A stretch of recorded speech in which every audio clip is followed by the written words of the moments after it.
Hello, this is Imaduck, and you are here watching Quack Poker number 9? Number 9. So almost to the double digits here. Today we are actually playing slightly higher stakes than usual, up at the 10 cent, 20 cents. So it was what was open, and what the heck, we'll take a stab, see how it goes, go from there. In other news, if you are watching this on the old YouTube channel, you want to go over to now. I have a new YouTube channel called the Quack Poker channel. So if you didn't see a banner at the top that said Quack Poker, or go to YouTube/Quack Poker, go over there, subscribe over there. That's where all the new videos are going to be. Starting, in a week or two, there won't be any new ones on the other channel that has my name, the Chris Lindner channel. Go to Quack Poker, youtube.com/Quack Poker. It also should be in the notes and all that kind of stuff. Check it out. Yay. So here we are today, again, playing some 10 cent, 20 cent. I just sat down at this table. I do not recognize any of these players. But, of course, we're playing at different stakes than we normally do, so that's kind of to be expected. I looked at the tables. I saw this guy at a few tables. I think this guy as well, so they might be regs. So, gotta be a little careful. We're playing higher stakes than usual, too, so we'll probably be playing it a little tighter than usual today, but, I don't play that tight. Alright, the beer today is going to be getting us ready for this wintry season. We have from Victory Brewery, which is in Pennsylvania, we have Winter Cheers, a celebratory wheat ale. It's a little odd because when you think of winter beer, you usually think something dark and heavy to keep you warm, get all that alcohol in you, keep you warm on those cold nights. And this is not that. It is a wheat beer. It should be light. It should be pretty. It should be nice. It should really be a summer beer. But, give it a try. I haven't had this one before. It's a Victory Winter Cheers. A little nitty here. We just flat called with the nines. We could have raised there. I don't really feel bad about that either way. Land a gut shot here, which isn't bad. I'm a little upset that this guy called. Not a gut shot, we have a gut shot. Now we have sort of an open-ender. Jack, Queen. Since nobody bet, we're going to go ahead and take the stab here. See what people think. We have two of the nines, so kind of unlikely that either of them have a nine. But one of them may have just turned a gut shot. It's certainly likely. I guess with this guy being so short, we could have probably just raised and got it in pre. But, I was feeling a little nitty. Still just kind of getting a feel for the table since it just sat down. Alright, let's open this guy up here. Since we're definitely going to need some beer for these high stakes, right? Look at that. So when you think of a winter beer, you usually want something pretty dark, pretty boozy, to keep you, nice and warm. You get all that alcohol in your system. That was a, terrible pour by most folks' standards. I actually like the big head pours, but we're still going to let it settle for a minute. One of the things I read about this beer when I was looking up information on it, somebody said the aroma was so horrible that they couldn't drink the beer and immediately dumped it down the drain. I have a feeling that's not going to be the case. I've had some Victory's other beers.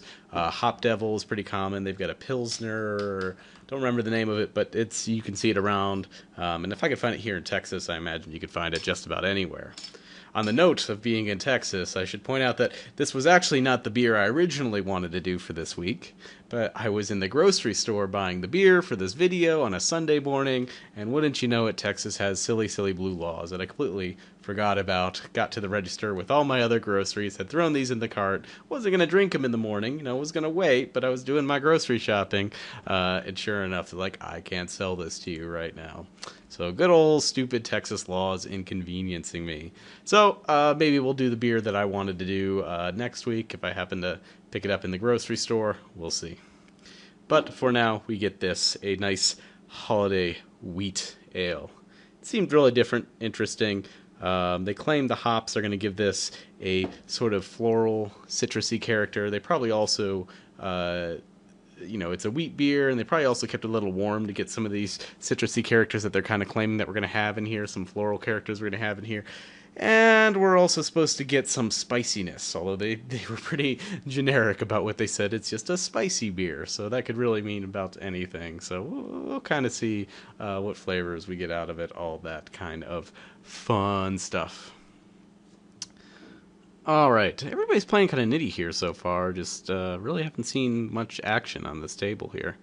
I'm surprised. I thought I'd be playing with the big boys, see some really aggressive action, see some craziness. It looks like we're just hanging out with the nits here. I mean, yeah, nobody really had anything interesting there, I guess. But it's still strange. We'll fold here, obviously. Ooh. So the guy hit the 9 on the river. If only we'd stayed in and won big money with our Queen 4. Yeah, kind of a weird hand. Nobody wanted to bluff at it. Nobody wanted to do anything. Just limping in and playing some friendly poker. Okay, sounds good. Let's see if this aroma is as bad as they claim, shall we?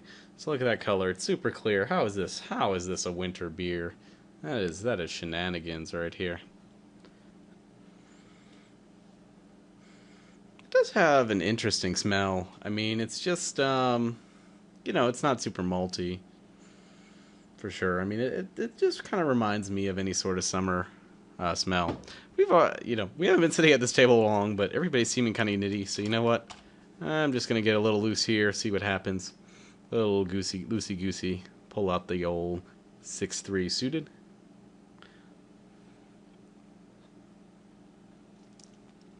This isn't the best since this guy's so short in our hand. We really want to, we realize their most equity when we can, get it in against someone when we hit like a flush or something. But whatever. I mean, everybody seems to be playing so tight here that whatever seems fine. Yeah, we can definitely garner a call here with a suited king. Not the most exciting flop for us. And definitely we're folding to the shove. Potentially could have the best hand, but I kind of really doubt it. I would suspect he's got a queen here.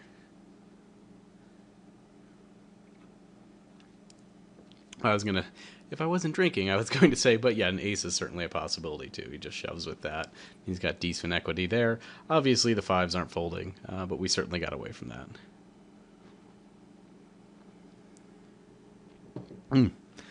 So this is pretty tasty. It's actually very light. Even for a wheat beer, it's lighter than normal. But it actually has, a little higher alcohol content than a normal one. I guess that's what they kind of want to keep it wintry. It was close to 7%, I think. Let's see. So we called here. We'll just check. Let this guy bet into us.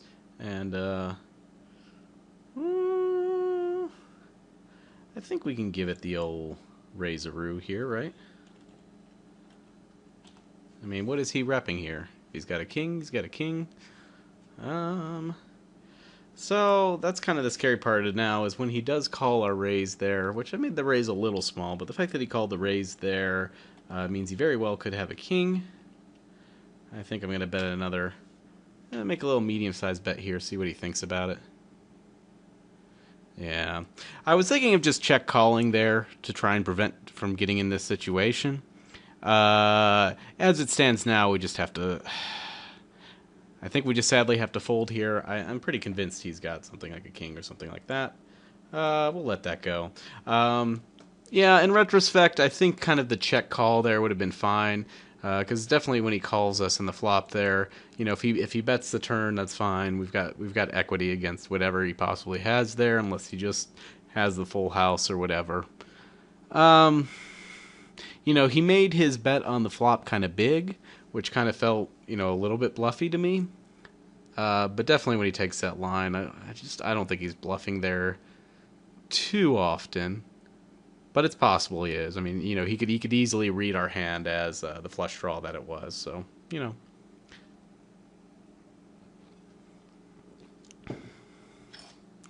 I don't feel too horrible about the way we played it, but I kind of wish we had checked the turn and then just seen what he did. But I'm guessing if we checked the turn, he probably would have made like a pot-sized bet given how he bet that flop, and we probably would have just had to fold anyway. So, You know, if he had the read on us, the beat on us there that we were on this flush draw, he was taking it down no matter what. You know, we could have made our bet bigger on the flop, but again, I think if he's got the king there, he's gonna call basically any size of a bet, I think, because he knows we can get aggressive there with any sort of flush draw. So whatever.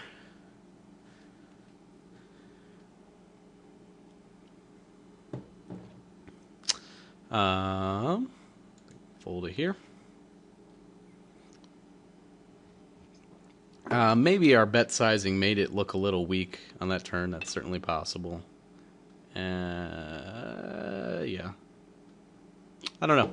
I'm not super crazy about how he played that hand, but I think we were in trouble no matter what when he called us there. Maybe. I don't know. I just had this feeling that he definitely had the king and wasn't going anywhere. And if we're beat that bad and he's got the king, then I don't think we have the equity. We're going to do anything else there. The raise on the flop's fine, but not much we can do in this hand. But the bet on the turn probably wasn't great.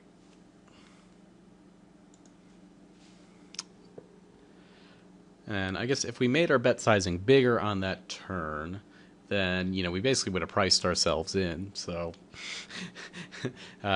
which is, you know, it makes your decision simple at least. But isn't necessarily the best thing if we're pretty sure he's got a king. But we don't know how he's playing too. We just sat down. I don't know this player. I don't, you know anything about him other than he looks like he's playing a few tables and might be a reg. So who knows? Who knows? So, yeah, this Victory beer, yeah, it's 6.7% alcohol, pretty high for a wheat beer. And, yeah, you definitely feel like an alcohol burn as you drink it. You know, it kind of burns down your throat. He makes it 4x here. We can call. Playing a little loose, but I think it's okay. Not the greatest hand, but not the worst. Certainly when that happens, I'm not believing he's got anything, so I'm going to bet. And if he calls, I'm certainly going to bet again.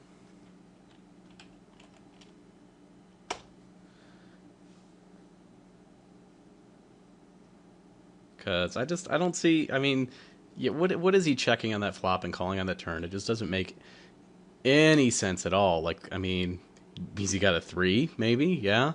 If he's got a 3, he's not going to be able to call a couple streets usually, unless he really has some read on us that we're bluffing a ton there. But yeah, I think that was totally fine, and it worked. And it was fairly unlikely we had the best hand, but if he's got an ace high there, he probably has to fold.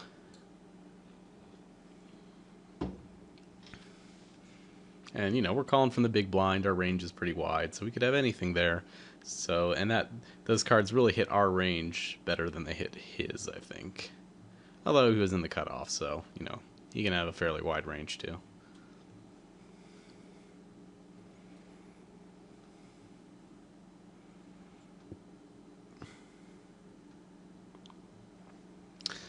All right. Yeah, we'll definitely be calling a raise in here. We'll be raising it up. Get a suited 1-gapper. Sounds good. So yeah, I like this beer all right, but definitely I would still take this in the summertime. I mean, maybe it's a little dangerous being this alcoholic in the summertime that, you know, drink a little too much. You know, he makes it more than 3x here. We got to call $1 to win 2. I think it's okay to see a flop here. And feeling a little better about our hand. Don't know, but I mean, if he's got a big pair, we're not feeling super great about this. But we're going to call 1 street here just to see what he does. 4, 5, 6, 7. Okay, I mean, so we've got a draw here. He checks to us. He's played things weak before. We've definitely got outs unless he somehow made the flush here, which I think is unlikely. 4, 5, 6, 7, 8 looks like a straight to me. So I think we're going to bet 5. We probably have to fold, though, if he raises, but I can't really imagine him raising here. And I think, yeah, and I kind of imagine we have him beat most of the time there. Let's see what he had. an overpair would make sense the way he played that, or like, or not even an overpair. So he just had the 10. Okay, so I mean, we hadn't seen him do anything crazy pre-flop before, so we don't really know what that raise means. So I thought with the sizing, it might have meant he was stronger, but I guess not. I mean, Queen 10 suited, it's a fine hand. It's not a bad hand. I mean, it's not a bad play there, but I'm just not sure how tight this guy is. But anyway, so he raises up with a Queen 10 suited, so we know he's not, super premium necessarily when he does it, though of course it's not a bad hand. And his play mostly makes sense. I mean, he's got top pair all the way through. Pair, backdoor flush on the flop. I mean, yeah, we're just getting it in. This guy's way too short to do anything else. And I mean, granted, I kind of believe him here that he's got something. Maybe that's a mistake when he shows up with the 2-5. Yeah, so thank you. So that was interesting. Yeah, I don't know what to think about that. I guess he just thought, oh, I've got a short stack left. I might as well just throw it all in, right? That makes sense. Certainly raising it up here. Yeah, so his play, I mean, mostly made sense in that hand. We get a call here, so, I mean, almost certainly have the best hand on this flop. Unless he hit like a random 2-pair. I mean, granted, he could have like 5s or something like that. I don't believe that. I am going to call. And I am certainly not going to fold here. In fact, I think I'm going to bet here. Yeah, I'm just going to bet here. I don't know about this lead. I'm interested to see what he does. I don't know much about this player.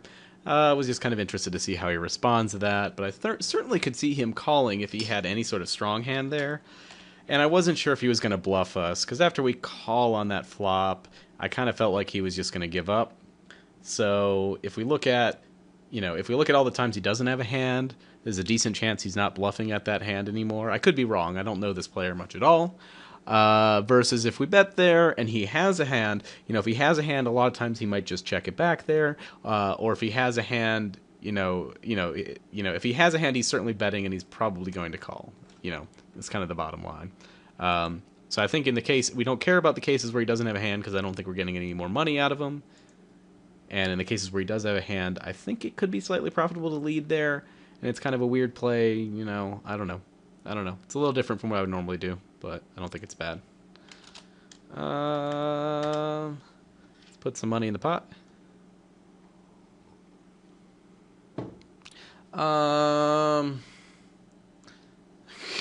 So we're playing the board. I think we just check. If he wants to bet, that's fine, but I mean, I don't believe him. Yeah. I think he got that I was going to call him there. And there's no reason to just give more money to the rake at that point. I could have bet and tried to get him off, but I really didn't think it would. We weren't playing that hand that strong. I mean, maybe if I jammed, but if I jam and he calls and we're just giving away so much to the rake, what's the point? I think 9 times out of 10, I mean, if you look at the EV, including what you lose to the rake in that place, I think you're better off just letting it check down or whatever.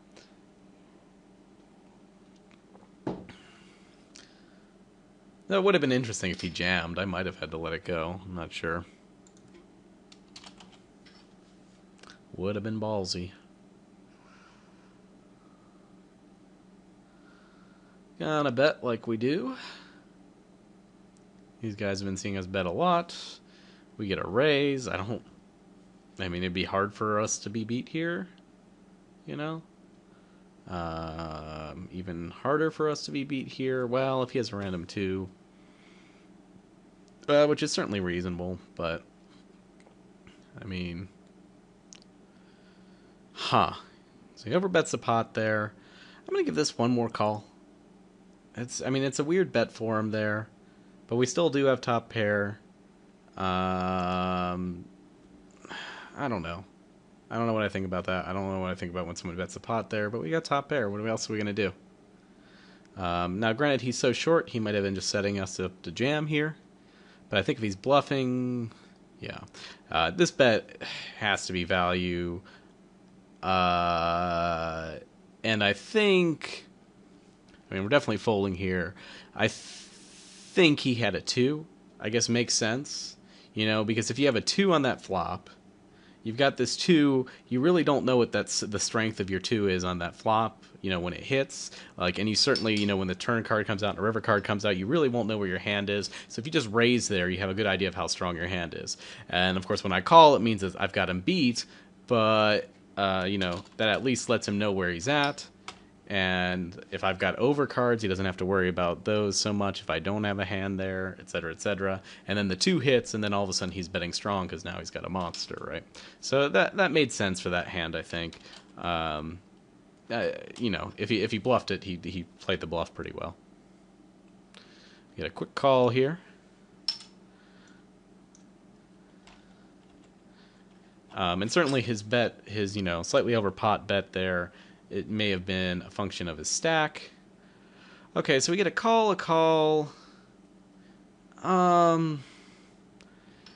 You know, I mean, unless he's got a 9, which would be really weird, I think we've got this hand. And I'm trying to think what he still calls with here. Would he call with like a 4?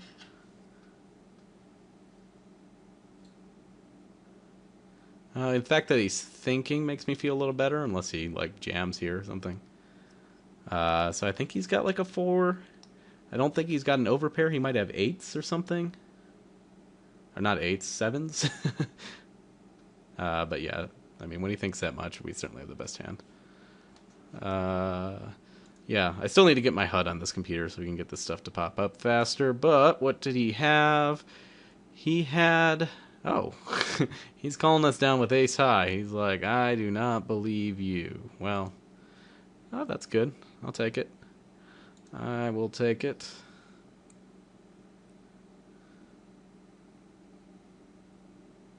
Wait, what? Oh, no. Oh, that was the previous hand. Sorry. I was like, wait, we had a straight that last hand? I totally misread that whole thing. No, he called us down with the ace high. Interesting.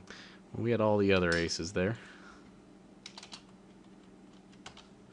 We'll make it 65 again. Why not? Seems like a good value.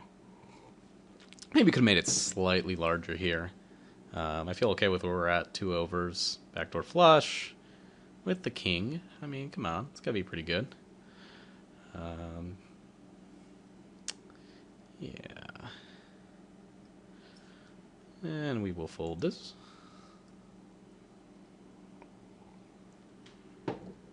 Yeah, so it's not a bad beer, but not what I would want to drink in the winter. Of course, I'm in Texas. We don't have a real winter anyway. I was wearing short sleeves, sitting outside eating today. So, you know, maybe this is a fine beer for it here. I certainly don't have the complaints about the aroma. I don't think it's the best aroma. It's definitely got something weird going on. It's not bad, though. It's not offensive. It's just not a normal aroma I'm used to for a wheat beer. Really don't know where that's coming from, honestly. Yeah, not the normal aroma I'm used to for wheat beer. I mean, maybe it's just all the booziness is kind of affecting the other smells in it or something. I don't know. One of the fancy beer judges could give you a better report on that. But it's still tasty. It's fine. I recommend it. If you like wheat beers and you want to try a boozier wheat beer, then yeah, give it a try.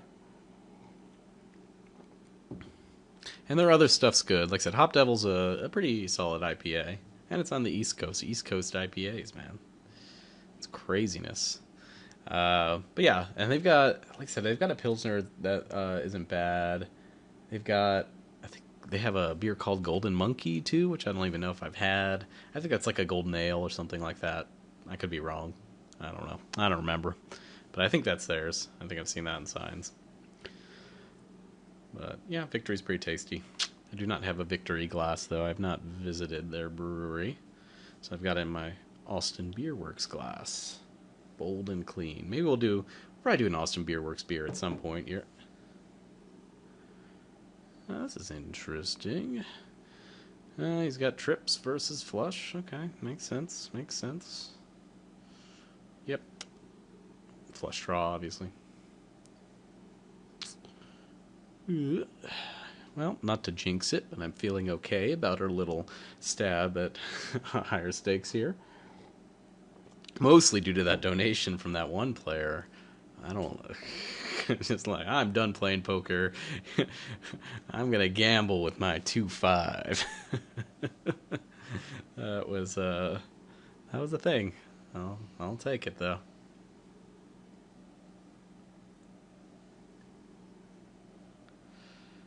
Yeah,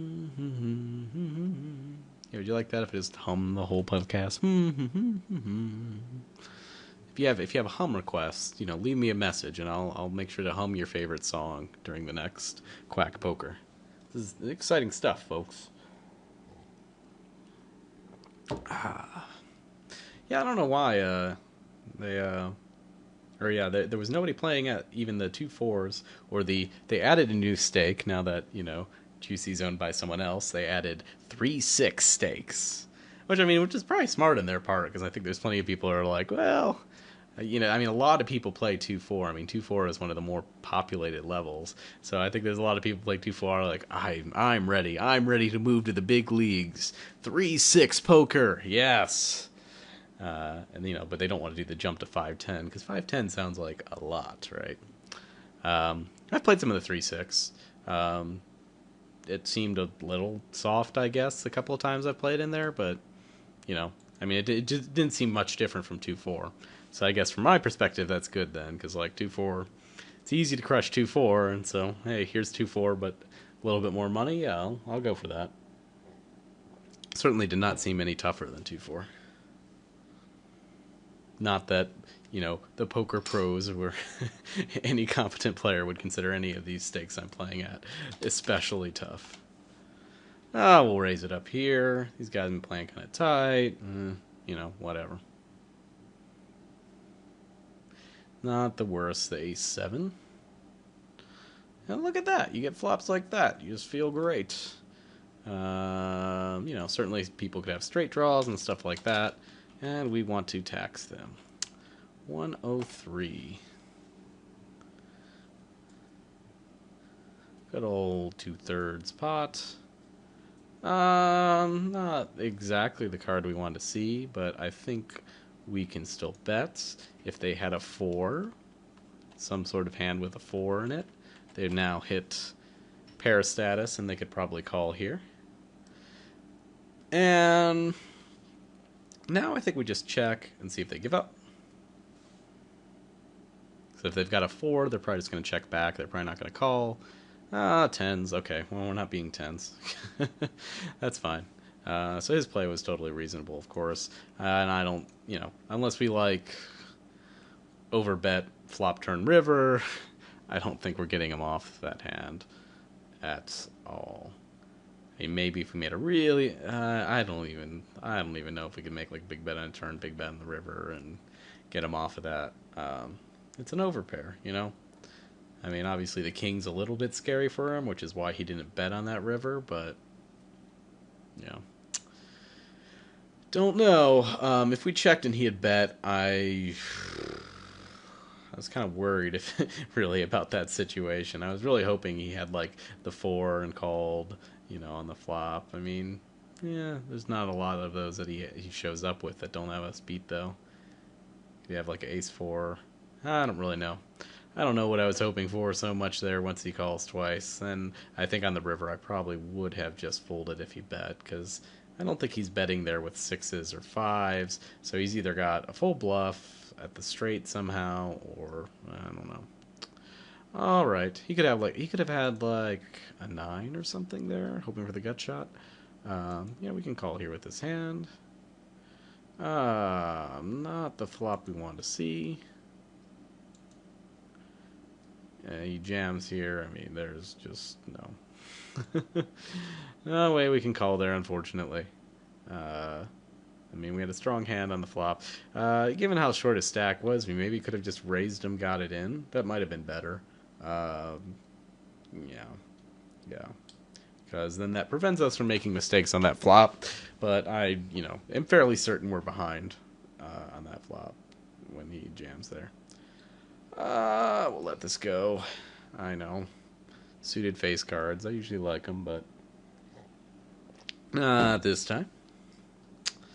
Got the old ace 10. Maybe it'll fold around to us. If not, we'll still be calling. I like this hand. We're on the button. What do you guys think? You like your hand? And you like your hand. Now, that's a pretty solid flop for us. I am down with that. We will make it 60. Get a quick fold from Steve, 13. Could have made this slightly bigger, since I think if I was bluffing at this, I would have made it bigger. You know, people probably aren't paying attention. And I think, you know, I subconsciously made that smaller because I wanted him to call. But, you know, if they're really paying attention to our bet sizing, then they might know that's kind of a tell there. If we assume they're not, then that's probably better if we really think that's going to get them to call more often when they're behind. So, who knows? Who knows? I mean, it can't be that bad, but... Alright, well, we got a pair.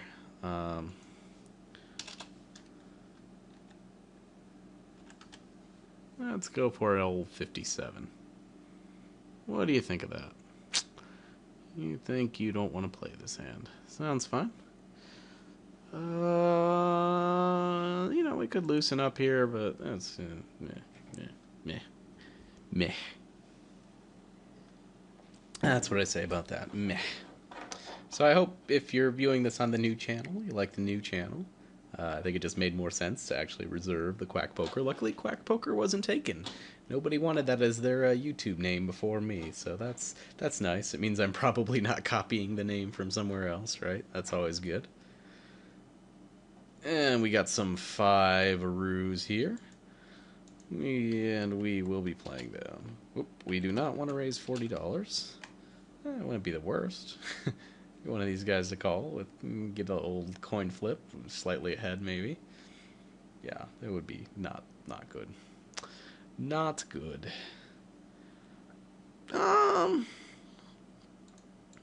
Yeah.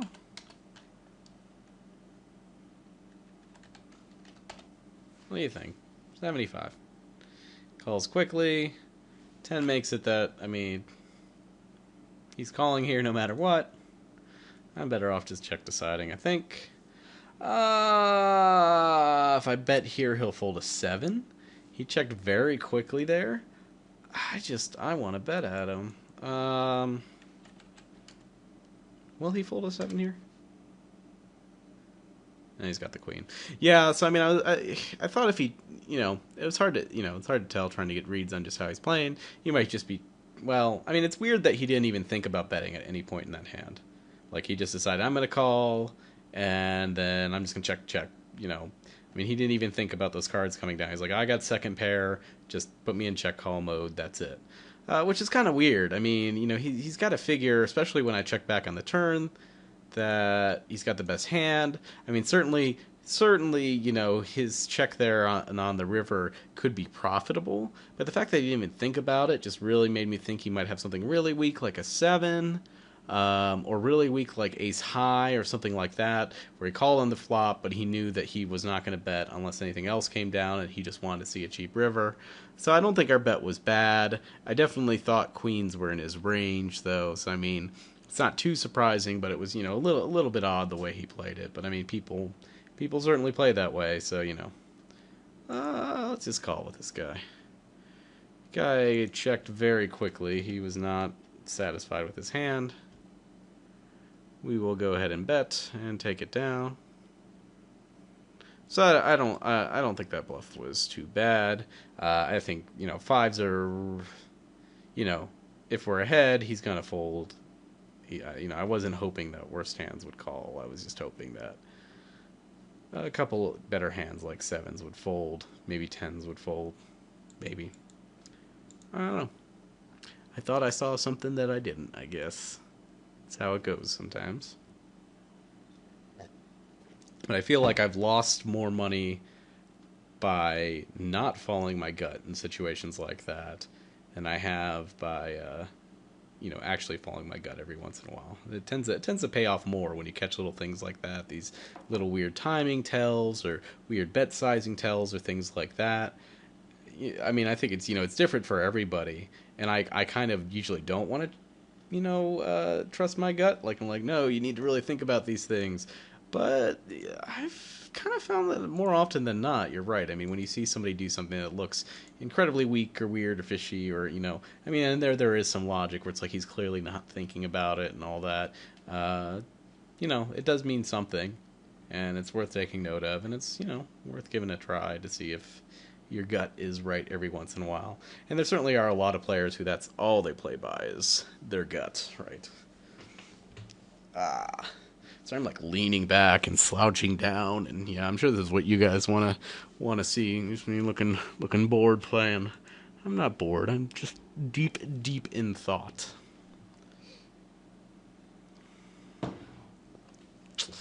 I was gonna kill after this orbit, but we'll do one more orbit. Feeling pretty good about this.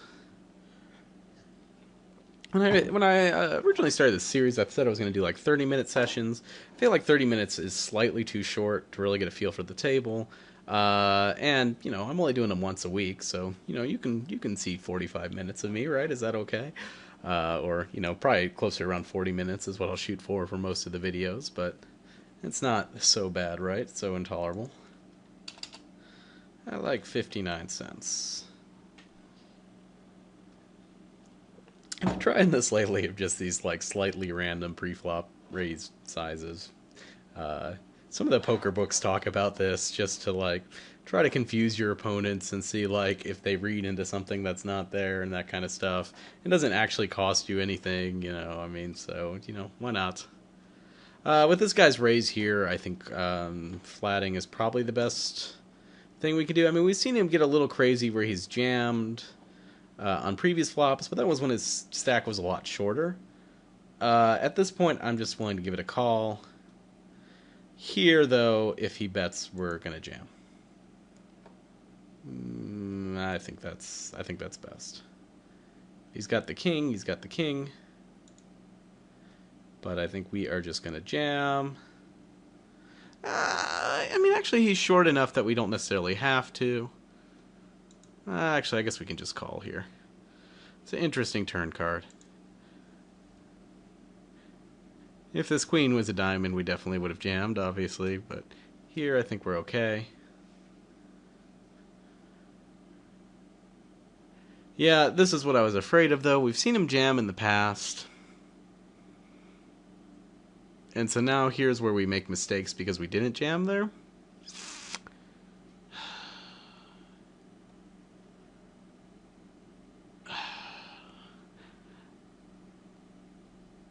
I'm gonna call. Okay.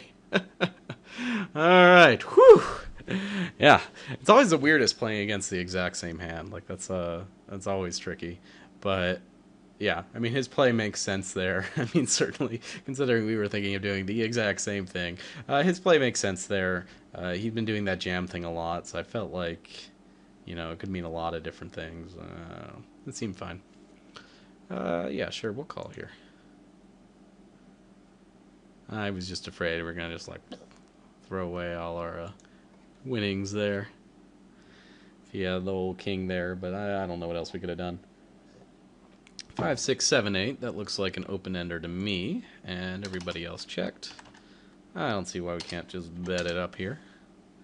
They're looking pretty weak. We've got an open ender, so we've got equity against whatever. We could possibly take it down, depending on what we think on the river. Not totally okay, well, 4, 5, 6, 7, 8 is also a straight. So we will go ahead and bet the old 3-ball here. Let's see what you think.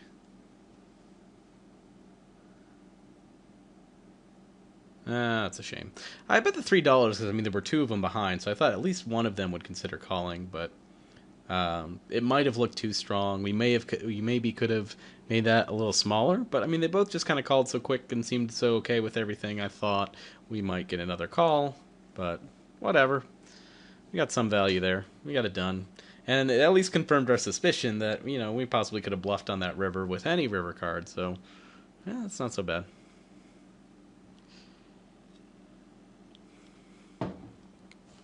I will take off auto post. This will be our last orbit.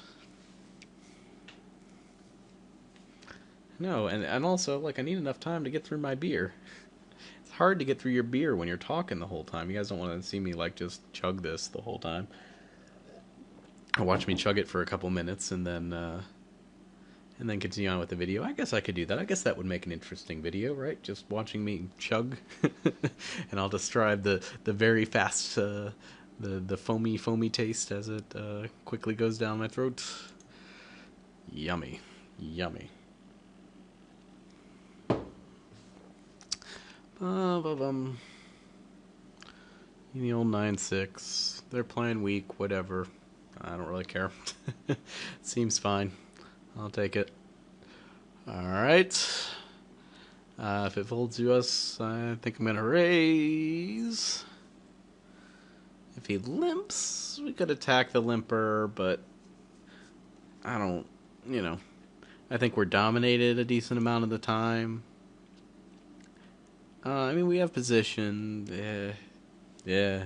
If it were like ace-7, ace-8, whatever, definitely would be raising him up, isolating there. But ace-5's just a little weak. We still got 3 players behind us. Just doesn't seem worth it. And limping just brings along too many other players. I mean, we saw here, brought along these 2 guys. If we limp, this guy might have even limped too. Nah, not worth it.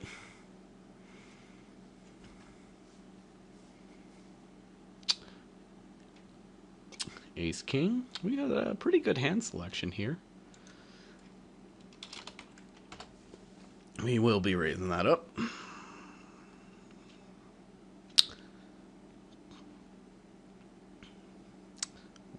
What do you think? Fold around. I could live with that. Oh, that guy called. Not even paying attention, huh? Well, that was a good flop for us. Make him a little more enticed to call. But he's not gonna. That's okay. I'll take it. I'm sure we have the best hand. 7-4. Want to play my last hand, but it is not going to be that. Alright. Well, I guess that sums it up for us. That will be it. Thank you so much for watching Quack Poker. Again, go to the other channel if you're on the Chrislander channel. Instead, go to the Quack Poker channel, and that will be where all the new videos are appearing from now on. Also have them in like a nice playlist so you can quickly go through them. So, if you miss them ever, or you want to go back or whatever, why would you want to go back? Is anybody rewatching these? No, nobody would ever want to rewatch these. But if you ever want to go back, you can quickly go back through them, all that kind of stuff. It'll all be nicely organized. It's got a pretty banner. It looks nice, right? Anyway, so, yeah, but thanks for watching, and, I will see you guys next week.